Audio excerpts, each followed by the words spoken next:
दीप से दीप जल उठे, दीप से दीप जल उठे, हर मन का अंधियारा दूर हो, हर कोने की तमस को, हर कोने की तमस को मिटाकर सबके मन के उजाले को बढ़ाओ, हर कोने की तमस को मिटा के सबके मन के उजाले को बढ़ाओ, यही दिवाली की सौगात है। हैप्पी दिवाली। जी हाँ दोस्तों, मैं मीरा कुमार मीरू आपका यूट्यूब पर फिर से स्वागत करती हूँ। और आने वाले जो सप्ताह में अभी जो चल रहा है, इसमें इस सप्ताह में दिवाली भी है और लगातार हमारे फेस्टिवल्स हैं जो हमारे हिंदी संस्कृति को बहुत अच्छे से दर्शाते हैं। और इसी बीच हमारे जो प्रथम प्रधानमंत्री हैं पंडित जवाहरलाल नेहरू, उनका जन्मदिन आता है जो हम बाल दिवस के रूप में मनाते हैं।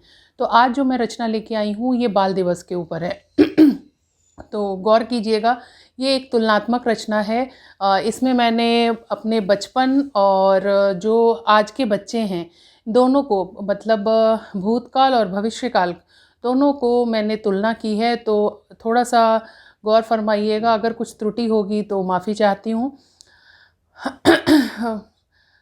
खोली जब जब, खोली जब जब उन यादों के पन्नों को, खोली जब जब यादों के उन पन्नों को, दिखता निर्मल बात्सल्य, दिखता निर्मल बात्सल्य परिपूर्ण वो बचपन, माँ पापा के प्यार से सराबोर वो बचपन, माँ पापा के प्यार से सराबोर वो बचपन, मासूमियत और नादानियों से भीगा हुआ वो बचपन।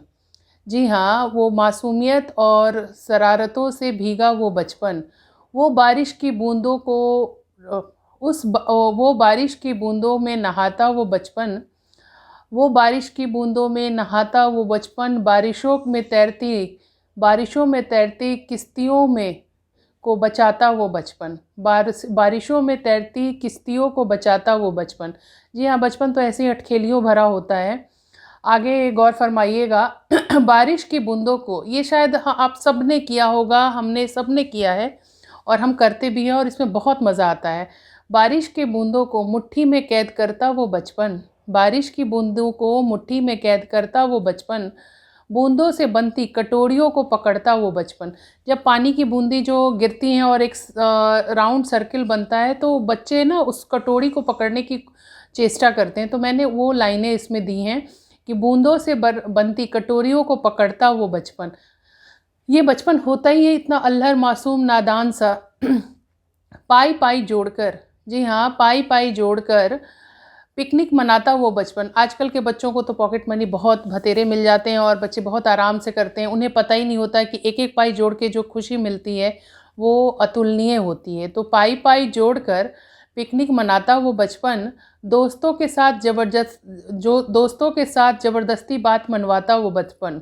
जी हाँ, वो ज़िद और वो जो हुल्लड़बाजी होती है वो सिर्फ दोस्तों के साथ ही हुआ करती थी। तो दोस्तों के साथ ज़बरदस्ती बात मनवाता वो बचपन, हारने पर भी न हार मानने वाला वो बचपन, दोस्तों के साथ हारने पर भी न हार मानने वाला वो बचपन। जी हाँ, ये बचपन ऐसा होता है जो बिल्कुल अनूठा और ज़िद्दी किस्म का होता है। तो हारने पर भी ना हार मानने वाला वो बचपन, दूसरों के कॉलबेल बजाकर भागने वाला वो बचपन। जी हाँ, ये तो बहुत लोगों ने किया होगा कि दूसरों के कॉलबेल बजा के चुपचाप भाग चलो। तो ये पंक्तियाँ मैंने उन शहर के बच्चों के लिए की है। सोच कर आँखें नम सी हो जाती हैं, सोच कर। और यहाँ से तुलनात्मक मेरा शुरू होता है कि जो हमने जी और जो आज के बच्चे होते हैं जो बिल्कुल सिमटे से परिवार में आ गए हैं, तो ये मैंने कुछ पंक्तियाँ उनको डेडिकेट किया है। सोच कर आँखें नम सी हो जाती हैं, खो गया वो निश्चल सा बचपन। सोच कर आँखें नम सी हो जाती हैं, खो गया वो निश्चल सा बचपन। गुम कर दिया हमने उनका नादा सा वो बचपन, गुम कर दिया हमने उनका वो नादा सा बचपन।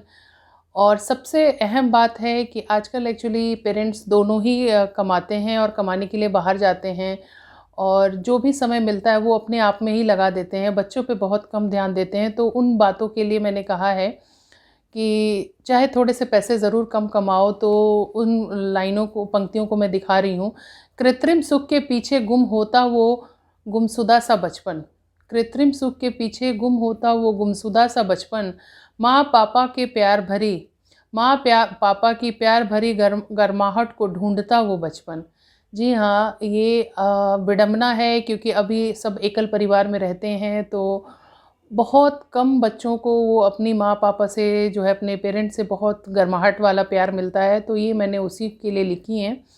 आगे इससे भी दयनीय कहानी आगे की है, क्योंकि बच्चा चूँकि एकल परिवार में रहता है तो उसको ये नहीं पता होता कि परिवार के अलावा जो है उसके घर में बाकी जो लोग हैं वो गेस्ट नहीं हैं, वो परिवार का हिस्सा हैं। तो इस लाइन को पे गौर करिएगा।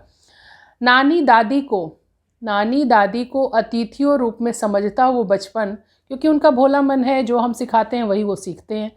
तो नानी दादी को अतिथियों के रूप में समझता वो बचपन। हर रिश्ते में एक मापतौल करता मासूम सा वो बचपन।